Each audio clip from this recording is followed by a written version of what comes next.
Laisal fata may yaqulu ha huwa abi, walakinnal fata may yaqulu ha anada. Seorang laki-laki seorang pemuda yang punya keinginan untuk berprestasi tinggi, maka dia harus mengandalkan kemampuan dirinya sendiri dan bukan kemampuan ayahnya atau keluarganya. Walakinnal fata may yaquluha anadha, yang dimaksud anak muda yang berprestasi itu adalah dia yang mengatakan, inilah kemampuanku, percaya diri terhadap kemampuannya. Demikian yang bisa saya.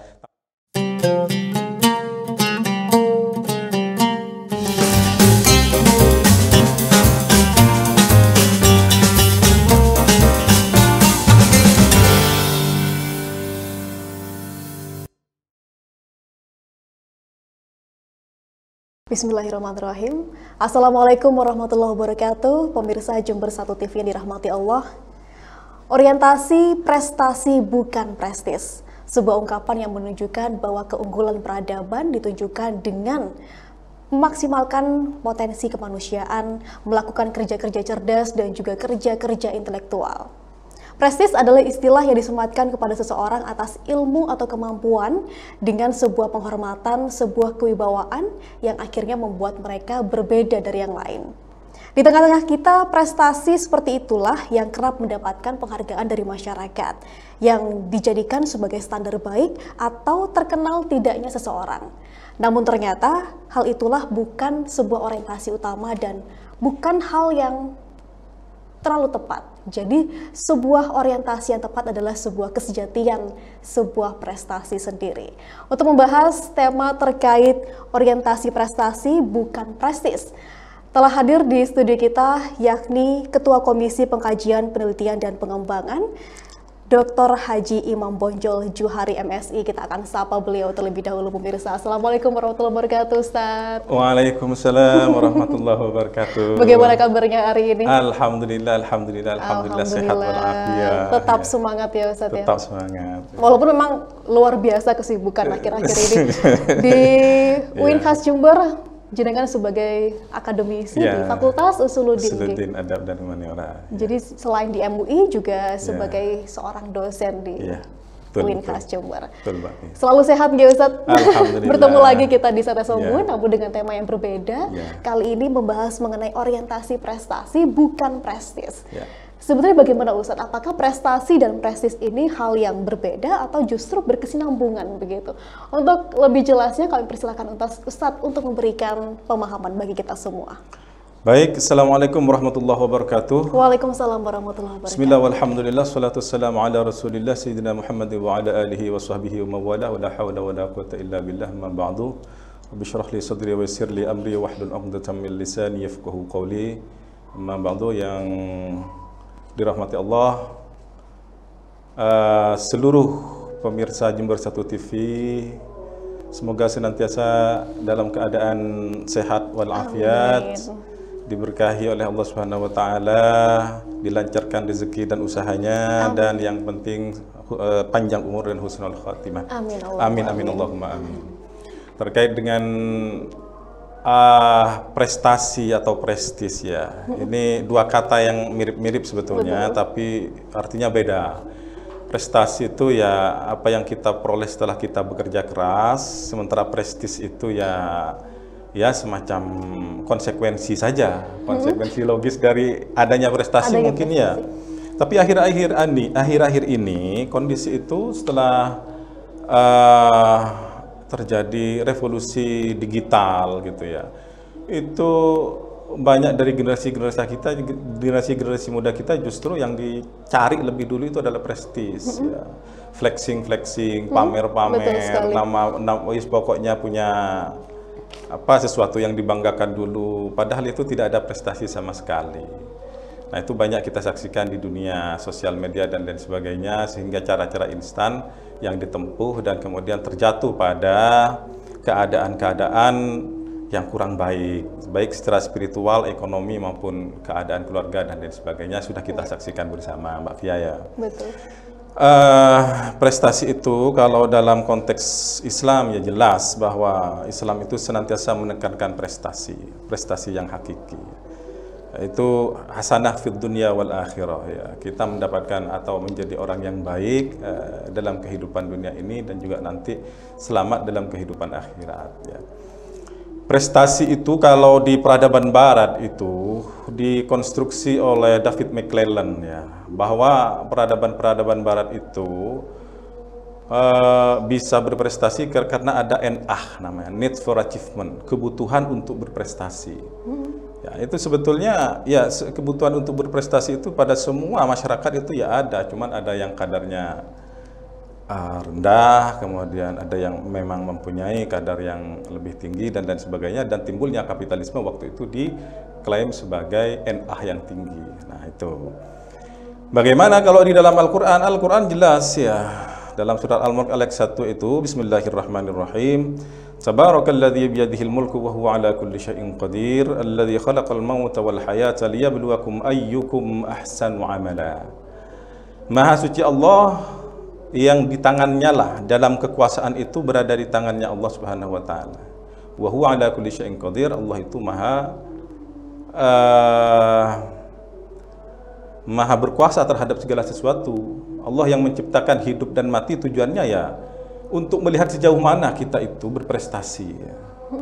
Prestasi dalam hidup gitu. Sejauh mana kita itu menggunakan nikmat yang diberikan oleh Allah itu untuk menjadi ahsana amala, yang kualitas pekerjaannya itu paling baik gitu, Mbak Fia. Oleh karena itu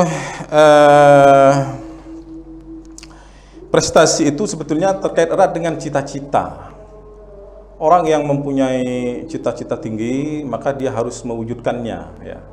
Dia harus mewujudkannya dengan ya menggunakan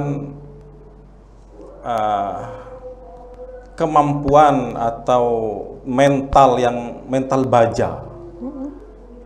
Jadi syiddatul azmi ya, tekad yang kuat seperti baja dan juga kesabaran yang kuat. Nah, itu yang dibutuhkan untuk mewujudkan cita-cita itu. Dalam bahasa Al-Qur'an itu adalah ar-ribat ya. Ar-ribat itu ada dalam surat Kahfi, wa rabatna ala qulubihim idh qamu faqalu rabbuna rabbus samawati wal ard lan nad'a min dunihi ilaha laqad qulna idzan syatata. Kami teguhkan hati mereka. Jadi ini sebagai konsekuensi logis ketika para ashabul kahfi yang notabene anak-anak muda ya, innahum fityatun amanu, mereka itu anak-anak muda, kaum milenial itu yang punya prestasi luar biasa itu, amanu, mereka beriman sebagai prestasi, wazidnahum huda, kami tambahkan huda ya.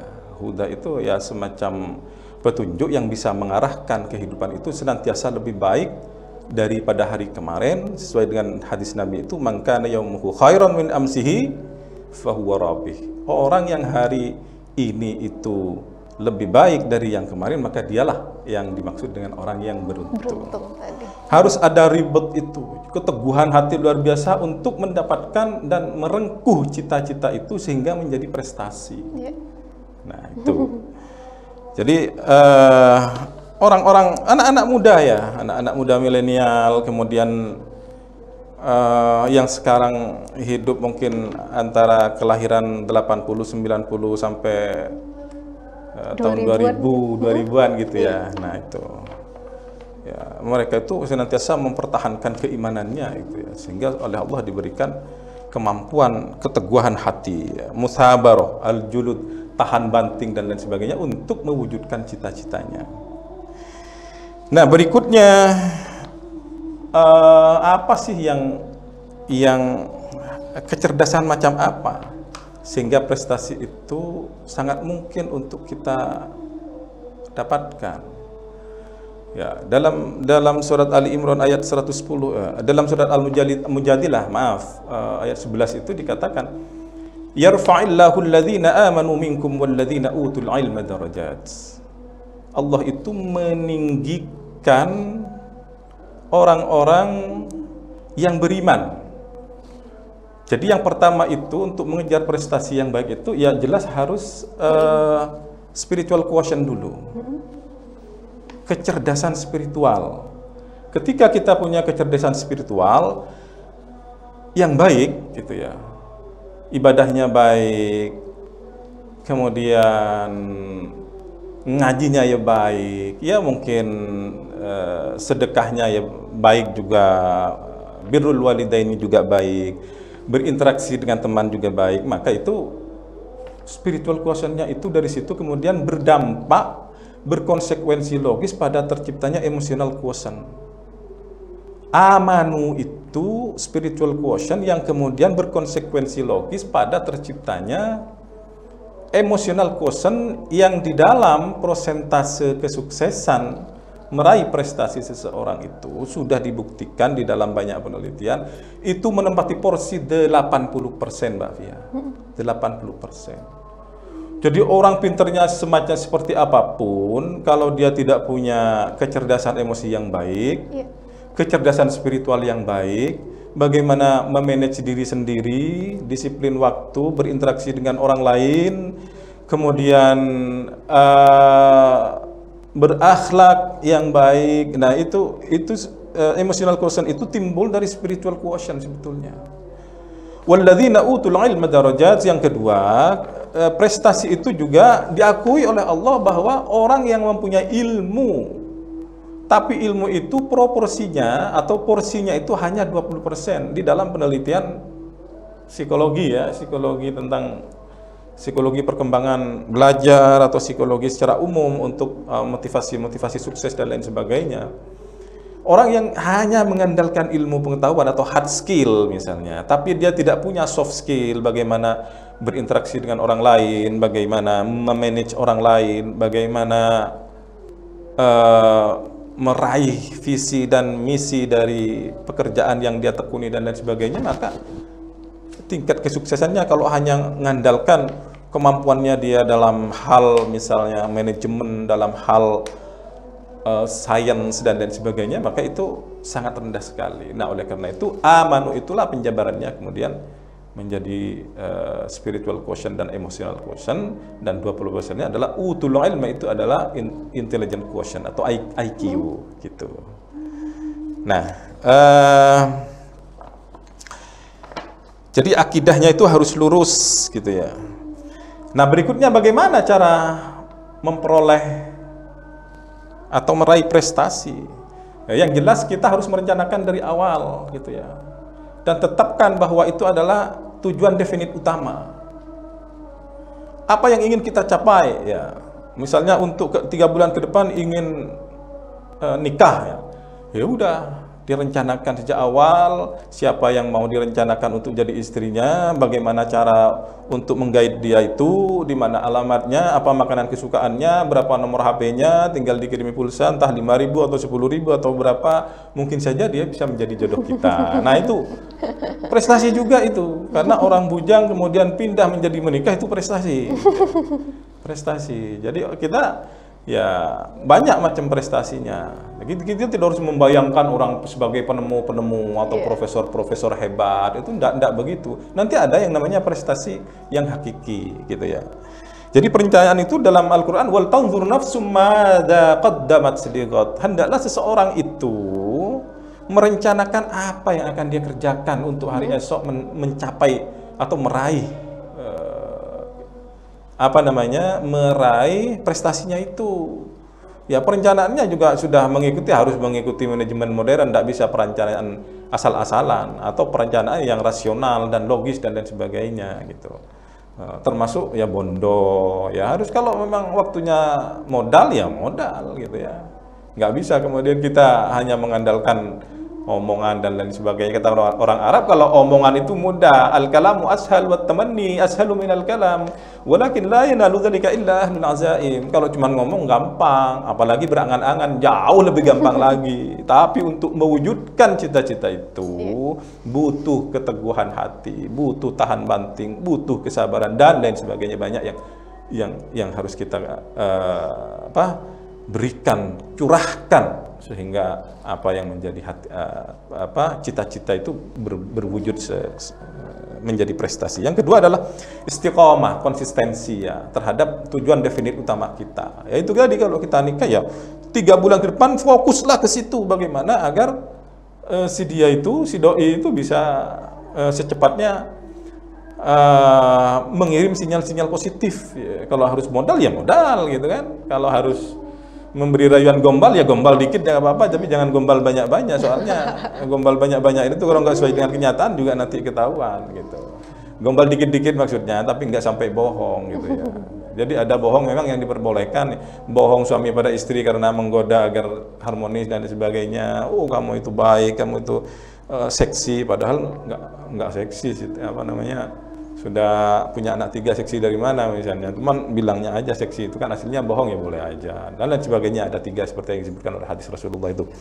Istiqamah itu fastaqim kama umirta wa man taba ma'aka. Jadi kita hendaklah senantiasa konsisten, fokus pada apa yang ingin kita capai sebagai tujuan definit utama.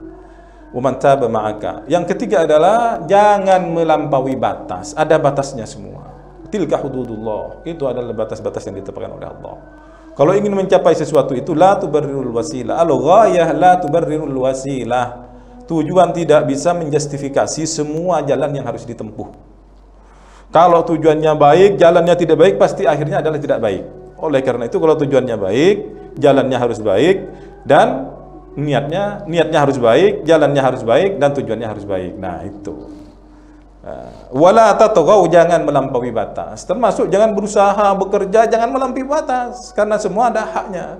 Badan kita punya hak, istri kita punya hak, suami kita punya hak, kemudian anak kita punya hak, keluarga kita punya hak, harus diberikan. Dan harus wa yu'ta kulli haqqin haqqah. Dan semua yang punya hak-hak itu harus diberikan haknya. Karena kalau tidak diberikan haknya zalim. Waktunya istirahat, kita istirahat. Jangan kerja ngoyo lembur hanya karena menyelesaikan tugas yang nanti bisa jatuh sakit, habis semua apa yang sudah kita kumpulkan berbulan-bulan, bertahun-tahun bahkan gitu ya. Itu. Jadi semuanya ada haknya. Jadi berupaya mengejar cita-cita juga, jangan sampai melampaui batas gitu. Yang terakhir adalah mencari lingkungan yang baik, teman yang baik, yang bisa memberi motivasi. Ya, Rasulullah itu menikahi Siti Khadijah. Siti Khadijah itu janda kaya raya dan motivator ulung itu. Makanya kalau ada pemirsa di sini yang ingin meniru Rasulullah, yang cari yang kaya raya dan motivator ulung, ya bagus gitu ya.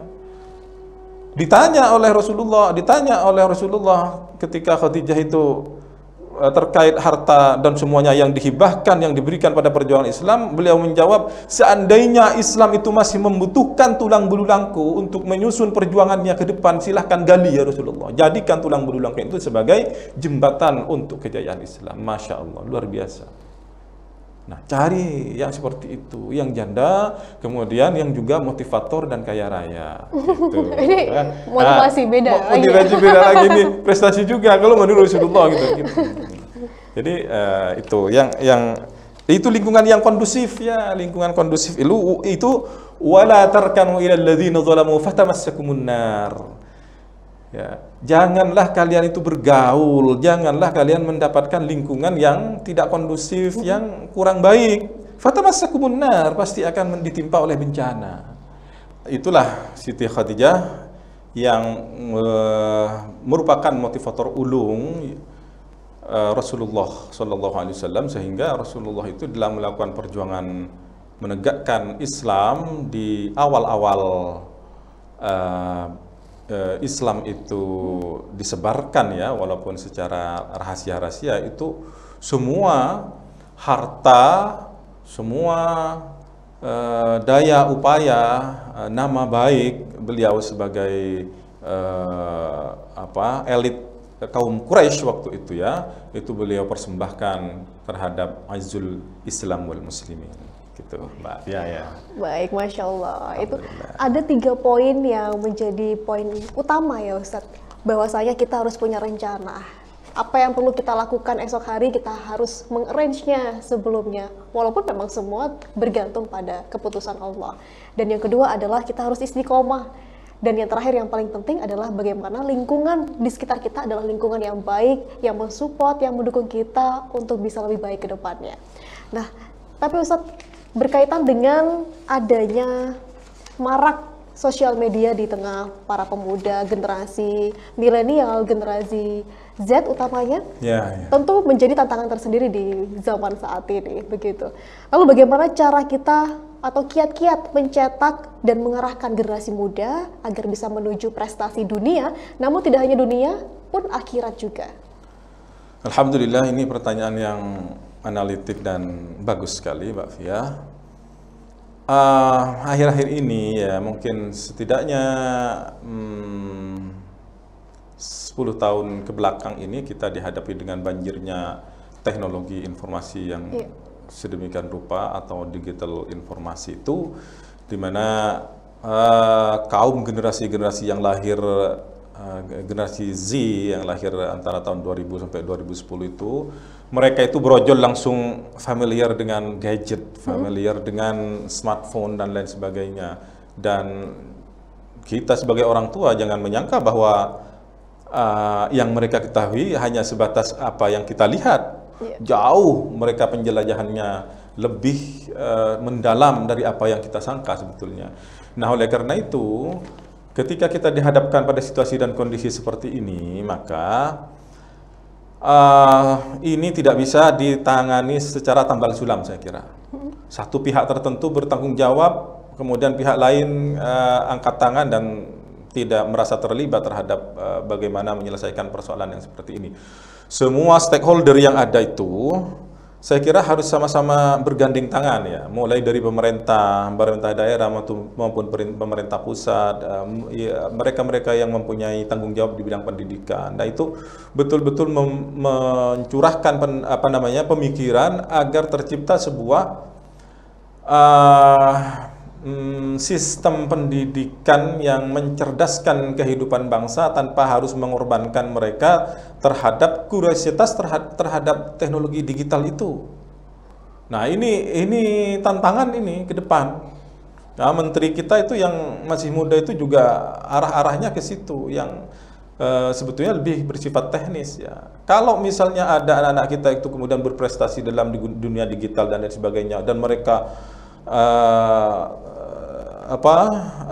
konsentrasi, fokus dalam penghidupnya di situ, kemudian berprestasi di situ, maka itu juga ternyata merupakan prestasi yang patut dibanggakan. Tapi kebanyakan gadget, smartphone dan lain sebagainya ini hanya dianggap sebagai atau dijadikan sebagai bahkan most of their time itu dihabiskan hanya nonton game dan lain sebagainya. Padahal budaya kita kalau ingin cerdas itu bukan budaya nonton gitu, tapi budaya baca. Jadi generasi yang ini itu dicirikan dengan mudah bosan. Ya, bosan sekali. Mereka suruh nonton YouTube 1 jam, apalagi pengajian atau nggak mau mereka itu. Dan ini ditangkap peluang yang seperti ini ya, oleh perusahaan-perusahaan aplikasi internasional. Maka dibuatlah TikTok yang to the point, cuman 3 menit atau 2 menit atau 1 menit, atau Reels dan lain sebagainya. Wis tambah ini gitu ya. Dan efeknya luar biasa ini. Kalau semua stakeholder itu tidak bergerak untuk menyelamatkan generasi bangsa itu, maka akan menjadi sebuah generasi yang lemah ya, lemah keimanan, yang lemah dan lain sebagainya, malas-malesan, tidak bergerak secara fisik dan lain sebagainya. Padahal prestasi yang hakiki itu salah satunya juga kita tidak boleh membiarkan generasi-generasi itu hanya menjadi gamer atau hanya menghabiskan waktu tanpa bermanfaat di depan gadget dan lain sebagainya. Ustadz, guru dan lain sebagainya itu juga senantiasa harus memberikan pencerahan gitu ya. Semua yang punya kesadaran tentang ini harus memberikan pencerahan, sehingga apa? masyarakat muda itu dengan kampanye luar biasa, dengan kebijakan tentunya, karena social change itu kalau sudah pakai kebijakan itu instan, perubahan sosial itu cepat. Kalau cuman pengajian keluar-keluar di mana-mana sampai keluar berbusa-busa dan lain sebagainya, ya itu masuk telinga tangan, keluar telinga kiri gitu. Nah, tapi kalau sudah kebijakan, misalnya sekolah ini tidak boleh game, sekolah ini harus difasilitasi laptop, tetapi untuk kepentingan-kepentingan yang mencerdaskan dan lain sebagainya. Ustadz, guru, kemudian semua yang terlibat. Nah, ini penting. Ini persoalan latensi sebetulnya. Kalau latensi itu banyak, jadi ruang lingkupnya banyak, mulai budaya. Jadi budaya kita hendaklah jangan memproduksi budaya-budaya yang kemudian sangat permisif, hedonis dan sebagainya. Walaupun empirisnya begitu. Tapi kita masih bisa mengcounter hal-hal yang seperti itu ya.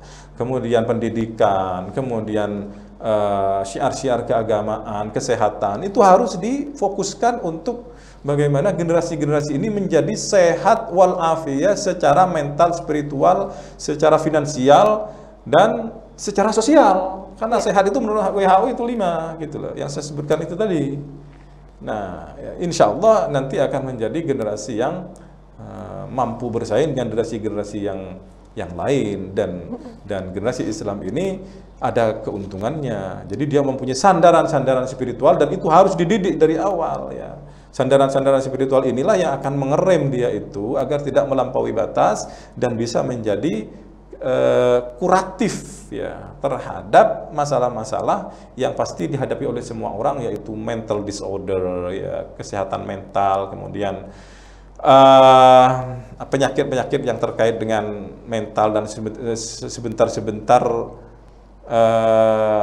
pesimis, sebentar-sebentar lesu darah. Nah, yang begini-begini ini harus diobati dengan spiritual ya, dan spiritual itu dari mulai kecil harus sudah dibiasakan agar senantiasa terbiasa dengan nilai-nilai keagamaan yang baik gitu. Nah, saya kira itu kiat-kiatnya ya. Jadi kita harus bergerak secara simultan sepertinya. Dan bisa semua tidak harus bersinergi tentunya. Iya. Dan luar biasa Ustadz, bahkan ada sebuah ungkapan yang menyatakan generasi muda saat ini adalah generasi yang terkutuk. Karena perubahannya luar biasa cepat. Mungkin itu yang menjadi salah satu alasan mengapa karakteristiknya mudah bosan, mudah cepat beralih begitu. Karena tidak konsisten. Hal yang mungkin baru saat ini tidak bisa terpakai lagi di 5-10 tahun mendatang gitu. Perubahan yang sangat cepat begitu. Dan itu tantangan yang luar biasa berat dan belum pernah dialami di generasi-generasi sebelumnya begitu ya Ustaz. Betul. Lalu bagaimana karakteristik yang sebenarnya harus dimiliki oleh seorang generasi muda agar bisa berprestasi? Dan apakah peran keluarga juga memiliki peran penting dalam hal ini? Masya Allah, keluarga ini menjadi ujung tombak sebetulnya. Walaupun most the time generasi muda itu misalnya dihabiskan di sekolah dan lain sebagainya, tapi keluarga, bapak, ibu dan lain sebagainya itu tidak bisa memantau sebetulnya mereka itu betul-betul sekolah yang genuine, yang asli, yang apa namanya, yang benar atau tidak gitu. Nah, terkait dengan karakteristik itu ya tentunya yang pertama ibadahnya harus benar dulu. Spiritualitasnya harus benar dulu. Jadi kita itu harus membiasakan anak-anak kita yang masih kecil itu ya jangan hanya membaca Al-Quran ya, walaupun Al-Quran sudah benar, tapi dia menghargai apa sholat, kemudian ya diajari kalau misalnya kita ke masjid dia yang naruh infaknya gitu kan, jadi bukan orang tuanya dan lain sebagainya, terus gitu didampingi. Nah ini ya kemudian ya tingkah laku yang mulia itu ada akhlak yang mulia, empati gitu ya, kita ikut terlibat di dalam penderitaan orang, kita peka terhadap apa yang terjadi di tetangga kita, itu harus ditularkan kepada anak kita itu. Jadi itu karakteristik dia bisa sukses nantinya. Dia bisa mengapresiasi orang lain gitu loh. Dia bisa mengapresiasi orang lain. Kemudian fisik yang kuat, ya fisiknya ya harus kuat. Gimana mau berprestasi kalau fisiknya lemah, banyak penyakitnya dan lain sebagainya itu ya. Makanya harus disibukkan ya mereka itu dengan kegiatan-kegiatan yang bisa mengolah fisik mereka menjadi lebih bugar dan menjadi lebih kuat. Jangan Jangan dibiarkan hanya di depan gadget dan lain sebagainya sehari semalam, habis waktu libur dan sebagainya, harus dibawa. Bagaimana caranya? Ya itu orang tuanya yang bisa memberikan solusi untuk itu. Karena Talut itu juga diberikan kemampuan untuk ini semua oleh Allah. Innallaha astafa Taluta lakum malika wa zadahu fil ilmi wal jism. Kenapa kalau Talut dijadikan raja? Ya karena itu ada kemampuan dia itu yang diberikan oleh Allah yang tidak diberikan kepada orang lain. Akhlaknya bagus, kemudian ibadahnya bagus, kemudian ilmunya luas, wawasannya luas, kemudian fisiknya prima. Masa ada raja itu fisiknya lemah, kemudian sakit-sakitan, kemudian lesu darah, kurang vitamin, ya nggak ada. Jadi memang itu Rasulullah sendiri memimpin perang semua itu sudah di atas umur 50 loh.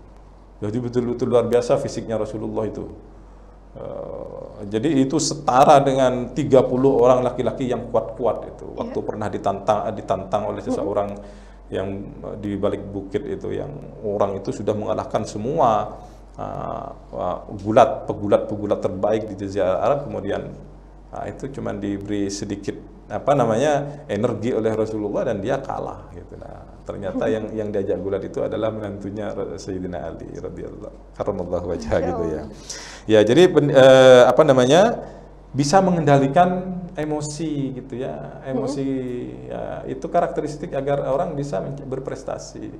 Kalau emosinya tidak stabil, dia tidak bisa berprestasi. Karena emosi itulah yang menggerakkan yang menjadi zawahir kita, apa yang menjadi secara lahir kita digerakkan oleh apa yang ada di dalam. Sebetulnya manusia itu begitu ya, karena tidak bisa dipungkiri bahwa emosi, kemudian spiritual, kemudian jiwa dan lain sebagainya itulah esensi daripada kehidupan manusia menurut Islam ya. Bukan manusia itu seonggok daging yang kebetulan disusupi jiwa, disusupi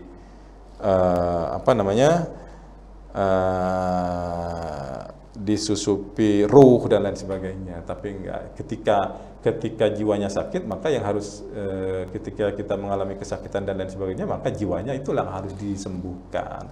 Ya dengan apa? Dengan Al-Quran, ya dengan sholat, dengan sholawat. Pasti semua orang pasti mempunyai masalah. Entah itu kesehatan, entah itu masalah duit. Biasanya masalah ini masalah terbanyak gitu ya.